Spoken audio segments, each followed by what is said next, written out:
الأنبياء والمرسلين وعلى آله وصحبه أجمعين أما بعد أشهد أن لا إله إلا الله وحده لا شريك له وأشهد أن محمدا عبده ورسوله لا نبي بعده قال الله تعالى في القرآن العظيم أعوذ بالله من الشيطان الرجيم يا أيها الذين آمنوا اتقوا الله حق تقاته ولا تموتن إلا وأنتم مسلمون صدق الله العظيم فيا عباد الله أوصيكم ونفسي بتقوى الله فقد فاز المتقون. Ma'asyiral muslimin rahimakumullah. Pada khutbah Jumat yang hari ini saya bermaksud menegaskan sekaligus menjelaskan materi khutbah Jumat di tahun yang lalu, yaitu tentang wasiat dari Nabi Nuh alaihi salatu wassalam, di mana di dalam 3 hadis atas rekomendasi Nabi Muhammad sallallahu alaihi wasallam, Nabi Nuh alaihi salatu wassalam memberikan wasiat kepada putra-putranya yang pada hakikatnya juga memberikan wasiat kepada kita umatnya. Apa wasiat beliau? Beliau berwasiat, amalkan 2 perintah sebagaimana aku larang 2 larangan. Hadirin yang dirahmati Allah, di tengahnya ada kalimat sebagaimana. Kata sebagaimana ini menyatukan 2 hal yang sama atau 2 hal yang berbeda yang memiliki fungsi yang fungsional. Maka antara perintah dan larangan memiliki hubungan yang timbal balik. Kita lihat saja apa yang diwasiatkan oleh Nabi Nuh tentang 2 perintah dan 2 larangan. Beliau berwasiat, amalkan kalimat la ilaha illallah dan kalimat subhanallah wa bihamdihi subhanallahil adzim, dan tinggalkan 2 larangan, yaitu berbuat syirik dan berlaku sombong. Kedua pasangan hal ini ibarat mata uang yang memiliki 2 sisi dan memiliki nilai nominal yang sama. Ketika ada perintah, amalkan kalimat la ilaha illallah, tidak ada Tuhan selain Allah, maka praktis otomatis menuntut meninggalkan larangan, yaitu berbuat syirik. Begitu pula perintah mengamalkan kalimat subhanallah wa bihamdihi subhanallahil adzim, praktis otomatis menuntut meninggalkan larangan perbuatan atau berlaku sombong. Jadi tidak bisa ditinggalkan salah satunya. Di sini memiliki bobot yang sama antara perintah dan larangan. Ketika kita menjalankan perintah sekaligus meninggalkan larangan, atau ketika kita meninggalkan larangan juga sekaligus menjalankan perintah Allah. Dan hadirin, di khutbah Jumat yang lalu kami sudah menyampaikan betapa berat dan berbobotnya kalimat la ilaha illallah, yang tidak hanya sekedar pernyataan tapi juga sikap, keyakinan dan pengamalan. Kalimat la ilaha illallah inilah yang menjadikan Bilal bin Raba'ah memilih badannya ditindih batu besar, ditelantangkan di panas terik matahari hanya mempertahankan kalimat ini. dan hasilnya Bilal bin Raba'ah jasadnya masih hidup di dunia, tetapi sandalnya sudah ada di surga. Ini Bilal bin Raba'ah. Nabi Ibrahim memilih dibakar hidup-hidup hanya mengamalkan kalimat La ilaha illallah. Karena konsekuensi dari mengamalkan kalimat La ilaha illallah, langkah berikutnya adalah meninggalkan perbuatan syirik. Dan syirik ini hadirin, kita mungkin baru lihat luarnya saja, bahwa syirik itu adalah inna syirka la dzulmun adzim, perbuatan yang menduakan Allah, menyekutukan Allah, bersarikat dengan yang lain, mengangkat Tuhan yang lain selain Allah. Paling kita mungkin taunya hanya sekedar itu, padahal pernik-perniknya, delik-delik syiriknya banyak sekali. Kalau saya boleh membagi, syirik itu dapat digolongkan menjadi dua. Ada syirik akbar, ada syirik asghar. Tetapi sama-sama menyentuhkan Allah dan sama-sama pula resikonya. Bedanya cuma sedikit. Kalau syirik kecil, insya Allah Allah masih bisa mengampuninya. Tentu tidak hanya sekedar membaca istighfar, tapi dibutuhkan taubat. Sedangkan syirik besar itu kesempatannya hanya satu kali saja apabila Allah masih berkehendak.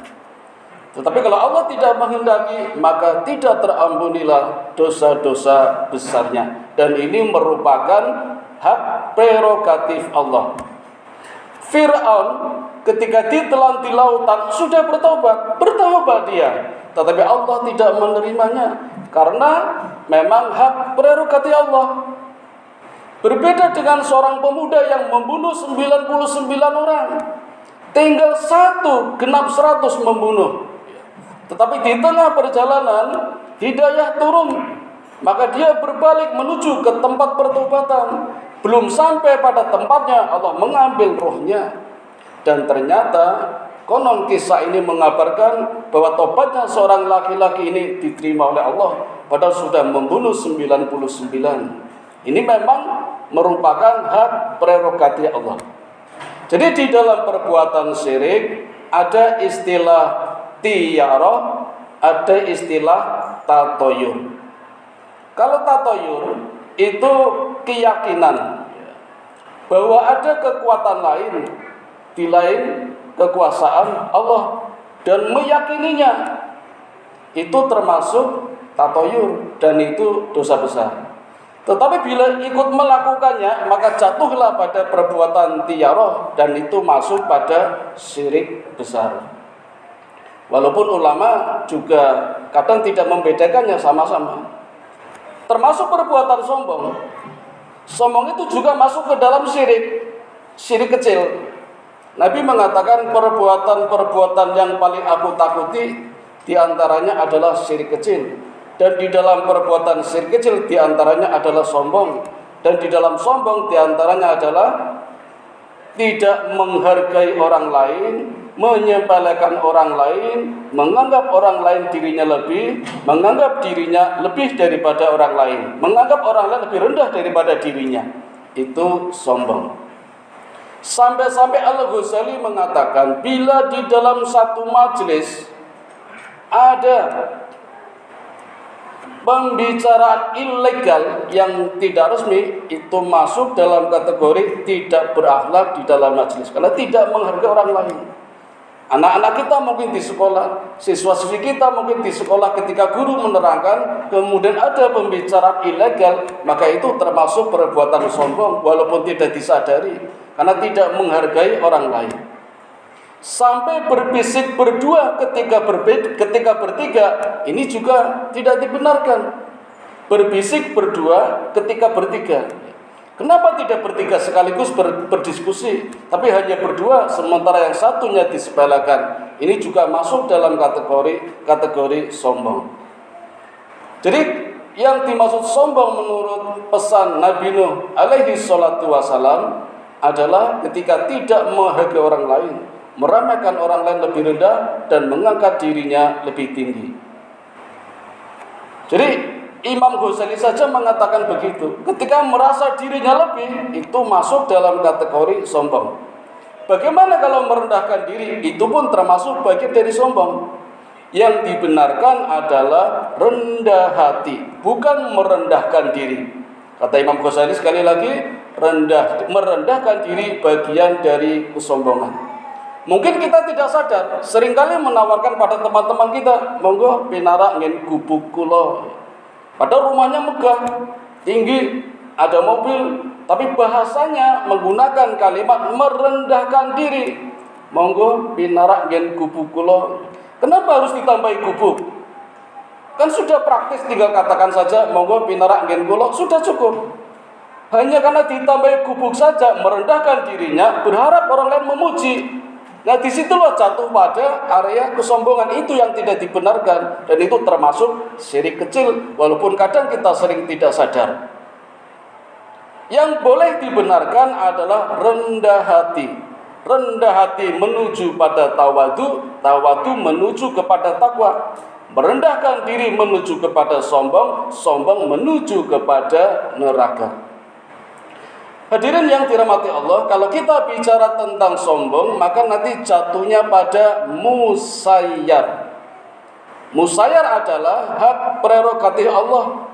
Allah hanya menuntut tinggal terima beres apa yang diberikan oleh Allah. Maka sifatnya dependen. Ada ketergantungan hanya pada Allah. Kita tidak bisa merubah, mengotak-atik tidak bisa. Dan ketika kita mengotak-atik, merubah kehendak Allah ini, jatuh pada wilayah syirik kalau Allah tidak menghendaki. Jadi kita hanya dituntut terima beres saja, artinya bersyukur. Dan ini sering kita tidak sadari. Fisik kita saja misalnya mulai dari ujung rambut sampai kaki, itu semuanya sebenarnya adalah musayyar. Kita tinggal terima beres, kita tidak pernah minta ketika di dalam kandungan. Allah berikan rambut, ada yang hitam, ada yang kuning, ada yang merah, ada yang lurus, keriting, berindil. Kita tinggal terima beres, tinggal bersyukur saja, nikmati yang Allah berikan. Tetapi ketika kita mulai mengubahnya, kita lihat dulu motifnya apa. Kalau motifnya untuk ibadah, Allah membolehkan.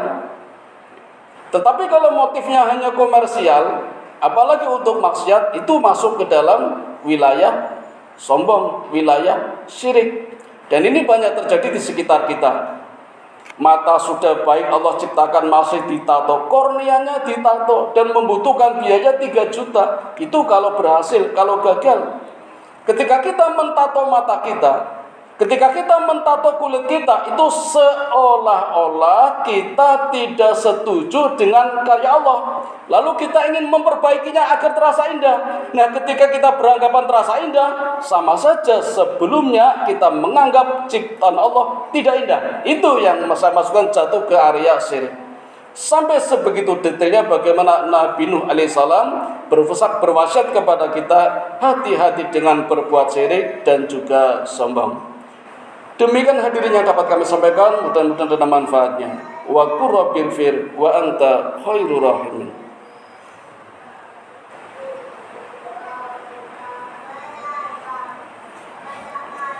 Alhamdulillahilladzi hadana li hadza wa ma kunna linahtadiya laula an hadanallah. Asyhadu an la ilaha illallah wahdahu la syarika lah.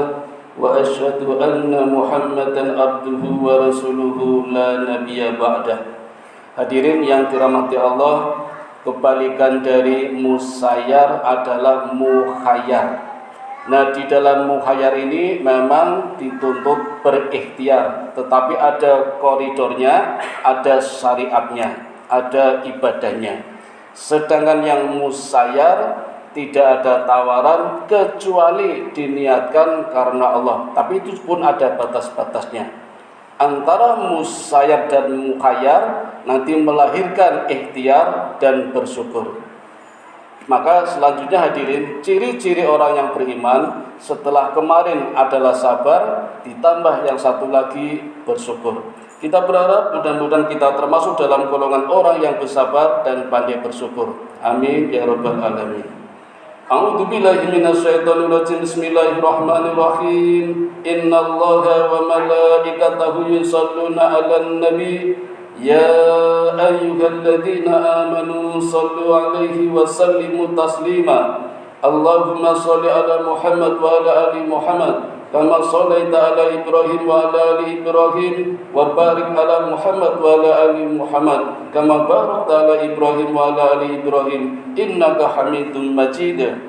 Allahumma ighfir lil muslimina wal muslimat wal mu'minina wal mu'minat al ahya'i minhum wal amwat innaka sami'un qaribun mujibud da'wat wa qadiyal hajat wa qati'us syahwat. Allahumma inni as'aluka ilman nafi'a wa rizqan thayyiban wa amalan mutaqabbala. Allahumma inni as'aluka al-huda wa tuqa wal afafa wal ghina. Allahumma ja'alni syakura waj'alni sabura waj'alni fi ainin saghira wa fi a'yunin nasi kabira. Rabbana dhalamna anfusana wa illam taghfir lana wa tarhamna lanakunanna minal khasirin. Rabbana atina fid dunya hasanah wa fil akhirati hasanah wa qina adzabannar. Wa sallallahu ala sayyidina Muhammadin wa ala alihi wa sahbihi ajmain. Subhana rabbika rabbil izzati amma yasifun wa salamun alal mursalin walhamdulillahi rabbil alamin. Wa la dzikrullahi akbar. Aqimis shalah.